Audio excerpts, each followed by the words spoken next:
संख्या को संख्या को 5 से, ध्यान से देखो, 5 से गुना करने पर उसका घन कितना गुना हो जाएगा। देखो आपने जो सवाल किया उस सवाल को देखो, एक संख्या को 5 से गुना किए तो गुना करने पर उसका गुणनफल यानी उसका घन कितना गुना हो जाएगा। तो देखो हल लिखो और क्या करो, माना कि संख्या बराबर कितना x है ना, तो संख्या का घन बराबर कितना हो जाएगा x क्यों हो जाएगा। प्रश्न में बोला क्या, ध्यान से सुनना, प्रश्न में बोला किसको क्या किया जाए, 5 गुना कर दिया जाए, किसको, संख्या को, है ना, संख्या को क्या किया जाए, 5 गुना कर दिया जाए, तो क्या करेंगे, ये x था अब क्या हो गया 5x, छाप लो पहले तब बनाएंगे, उल्टा कहीं का डेली एक के बात बताते तो नहीं समझ। प्रश्न संख्या को कितना से गुना किए, 5 से, तो वो कितना हो गया 5x। अब इसका घन कितना हो जाएगा, अब इसका घन तो कितना हो जाएगा 5x का होल क्यूब, तो 5 का होल क्यूब कितना, 5 पचे 25 पचे कितना 125, और x का होल क्यूब कितना x क्यूब। पहले था x क्यूब, अब कितना हो गया 125 x क्यूब, तो कितना गुना बढ़ गया, ये x क्यूब का x क्यूब, x क्यूब का x क्यूब, कितना गुना बढ़ गया, तो क्या जवाब देंगे 125 गुना क्या हो जाएगा, बढ़ जाएगा। समझ में आया। फिर एग्जांपल नंबर 5, क्वेश्चन नंबर 5 क्या बोला है कि परिचित, ध्यान से देखो, परिचित प्लास्टिन का एक घनाभ जिसकी भुजा 5 सेंटीमीटर, 2 सेंटीमीटर और 5 सेंटीमीटर है, एक घन बनाने के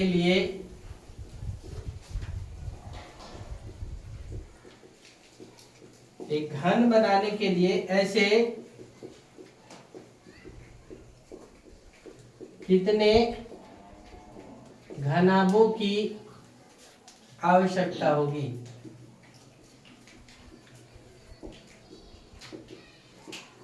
सिंपल सी भाषा में समझो क्या बोला है, इसे इस प्रकार से एक प्लास्टिक का घनाभ है जिसकी भुजा 5 सेंटीमीटर, 2 सेंटीमीटर और 5 सेंटीमीटर है, तो अगर घन बनाएंगे तो केगो ऐसे घनाभ चाहिए, सो पूछा है।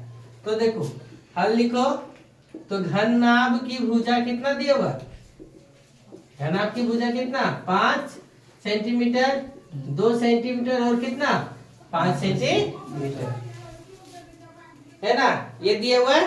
तो देखो इसका क्या करो, घनाभ का आयतन, आयतन क्या होगा, लंबाई चौड़ाई और क्या ऊंचाई, यानी एक डब्बा, तो इस प्रकार से, तो हमको पूरा डब्बा बनाना है, तो इस प्रकार का केगो डब्बा लगेगा। तो देखो कि जिसका जिसका जोड़ा नहीं लग रहा है वैसे ऐसे कर दिए।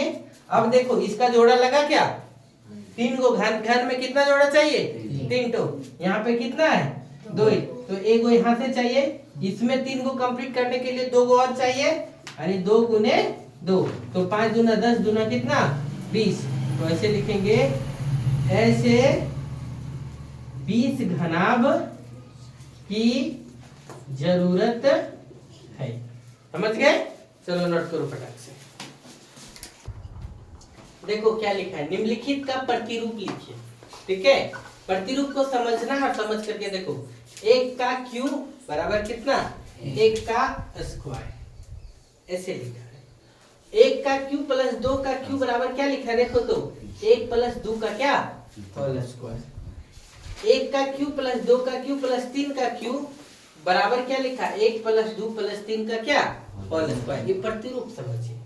जब इस प्रकार से लिखा यानी सबका जितना यहाँ क्यू देते हैं उसको सबको क्या करता है एक के में जोड़ देता है, जोड़ के क्या कर देता है होल स्क्वायर कर देता है। तो यहाँ पूछा है आपसे 1 का क्यू + 2 का क्यू + 3 का क्यू + डॉट डॉट डॉट 9 का क्यू + 10 का क्यू बराबर क्या होगा।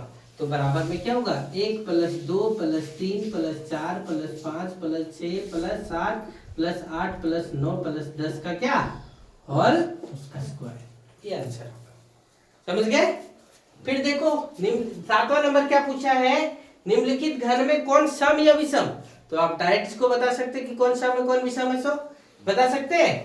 हाँ कौन इकाई अंक देखेंगे, इकाई अंक क्या होगा 0 2 4 6 8 होगा तो क्या सम, यदि एक है ना 1 3 5 7 9 होगा तो क्या होगा विषम।